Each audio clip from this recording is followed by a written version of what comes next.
गुरुर्ब्रह्मा गुरुर्विष्णु गुरुर्देवो महेश्वर गुरुर्साक्षात् परब्रह्म तस्मै श्री गुरुवे नमः। त्वमेव माता च पिता त्वमेव बन्धु च सखा त्वमेव विद्या च द्रविणं त्वमेव सर्वं मम देव। आज मंच पर आसीन सभी संत वृंद के श्री चरणों में मेरा कोटि कोटि प्रणाम और पुराण मनीषी पूज्य कौशिक जी महाराज जी के चरणों में मेरा कोटि कोटि प्रणाम। आज यहाँ पर उपस्थित जो भक्तगण बैठे हैं, बापू जी के साधक बैठे हैं अधिकतर, और ये कोई दिल्ली से आया है, कोई पंजाब से भी आया है, दूर दूर से आए हैं आज इस बात के लिए कि महाराज जी ने आह्वान किया, कौशिक जी महाराज जी ने। और मुझे याद है कि जब बापू जी के ऊपर ये झूठा आरोप लगा, बड़े बड़े संत वृंद अपने मठ में, मंदिर में, आश्रमों में चुप थे। एकमात्र हमारे कौशिक महाराज जी थे जिन्होंने प्रखर आवाज की थी बापू जी के लिए।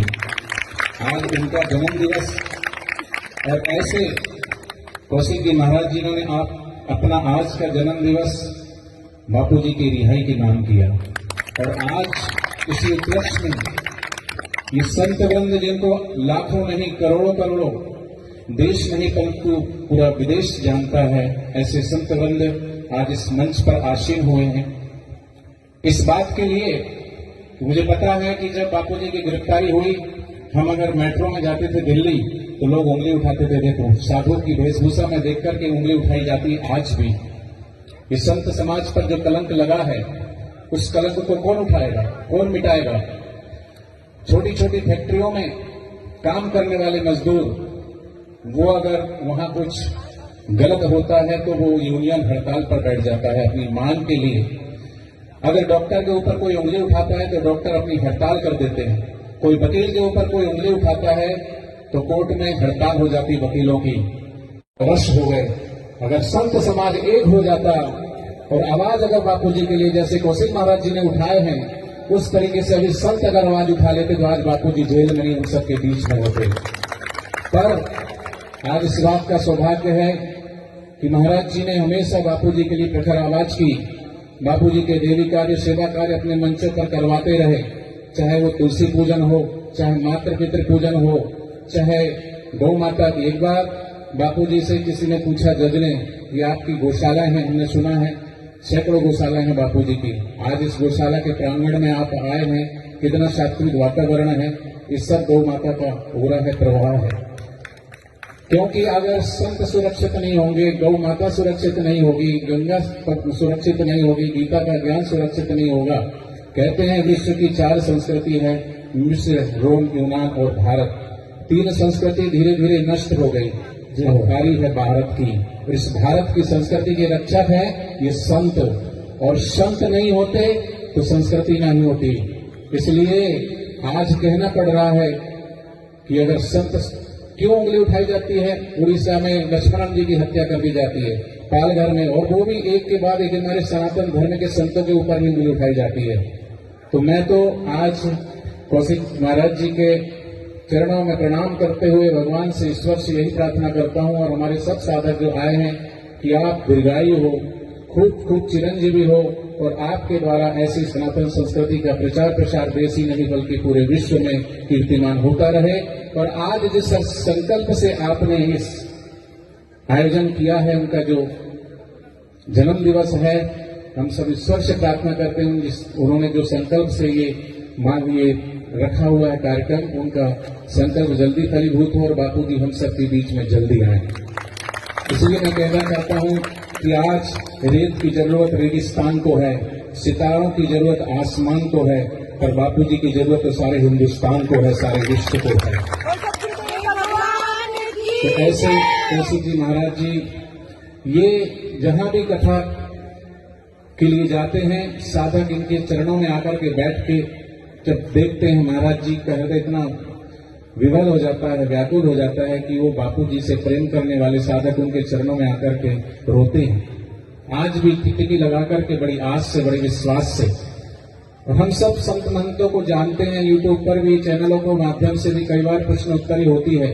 जब भी बापूजी की आवाज आती है तो कोई दाएं बाएं खिसक जाता है, कोर्ट का हवाला देते हैं।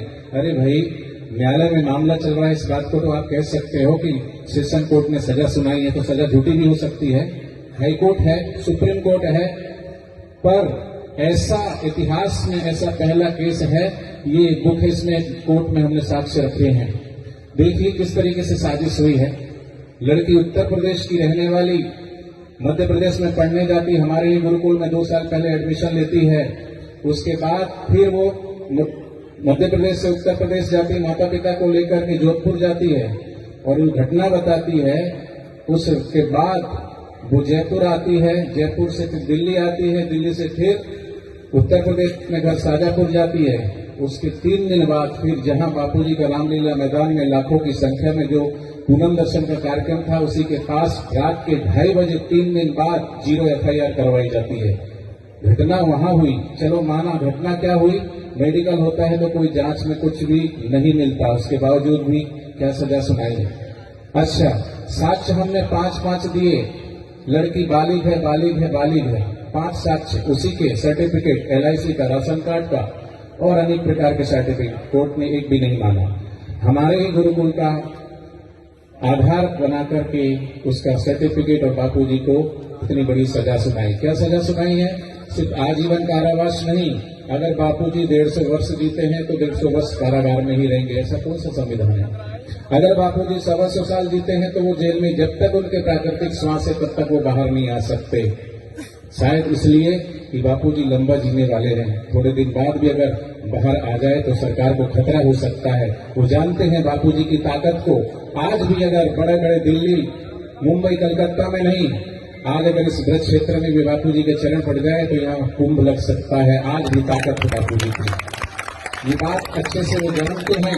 इसलिए जानबूझ करके झूठा पोक्सो एक्ट लगा करके, पोक्सो में तो क्या है, किसी के ऊपर भी कुछ भी लांछन लगा दो, बड़ा बहुत सस्ता आसान है, पर अभी तक प्रूफ नहीं कर पाया कोर्ट कि बापूजी के खिलाफ सबूत क्या है। पर हमने सबूत दिए 5। मैं सभी संत बंधुओं से अनुरोध करता हूं कि अब समय आया है, आज जिस संकल्प के साथ महाराज जी ने अपना जन्म दिवस यहां मना रहे हैं, उसकी संकल्प पूर्ति के लिए हम सबको बहुत जल्दी दिल्ली में एक विशाल आंदोलन हम करें और इसी तरीके से महाराज जी की अगवानी में हम करें। महाराज जी वहां पर पधारें और सभी संत वृंद पधारें और ऐसे ही बुलंद आवाज करें, तो फिर देखिए बापूजी हम सबके बीच में कैसे नहीं आते हैं। तो मैं सभी के चरणों में पुनः प्रणाम करते हुए यही कहता हूं कि पूरे संत समाज पर ये जो कलंक लगा है उसे मिटाने का काम भी संत ही करेंगे। इसी आशा के साथ मैं अपनी वाणी को विराम देता हूं। हरिओम। गुरुदेव भगवान की जय। साईं आशाराम, जय जय साईं आशाराम। बोलिए वेद लक्ष्मण गौ माता की। फरीदाबाद से हमारे मध्य में पधारे हुए रमा भाई, आपकी बड़ी ओजस्वी वाणी में जो कहा है वो हृदय में जगह बना गई है। और देखिए, मैं एक निर्भय जीवन जीने वाला आदमी हूँ। मुझे आज तक किसी पत्रकार ने ये नहीं कहा कि बापूजी के समर्थन में आप ऐसा क्यों बोले। मुझे आज तक किसी भक्त ने ये नहीं कहा कि उनके समर्थन में आप ऐसा क्यों बोले। मैं निर्भय हूँ, मुझे किसी का भय नहीं, डर नहीं है। मैंने व्यासपीठ को भगवान की गोद माना है और व्यासपीठ से मेरे मुंह से जो शब्द निकलता है उसमें लीपापोती नहीं होती। मुझे ना किसी भी प्रकार का स्वार्थ है। अभी भी मुझे यही लगता है कि बापूजी जिस दिन जेल से बाहर आएंगे उन्हें निर्दोष घोषित किया जाएगा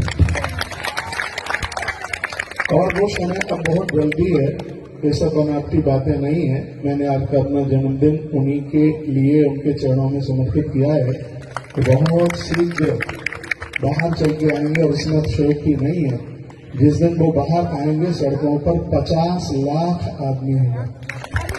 उनके आदर में, उनके मान में हो सकता है 50 लाख में एक में भी ऐसा भी हो सकता है। रामा भाई आप यहाँ बता रहे हैं, बहुत ही तुलसी तपोवन गौशाला आपका योग वेदांत समिति के सभी परिकरों का बहुत गौशाला समिति बहुत आदर करती है, बहुत मान करती है और ये हम भरोसा ही नहीं दिलाएंगे, इसके लिए बहुत मेहनत करेंगे तो वो बहुत जल्दी बाहर आए। यदि मेरे पास गौ माता का इतना बड़ा ये काम न होता तो ये सत्य है मैं बाबू जी के लिए केस लड़ता। इस महापुरुष ने मैंने उनके कभी दर्शन नहीं किए, मैं कभी उनके पास तक नहीं पहुंचा, मैंने उनका साहित्य पढ़ा है, मैं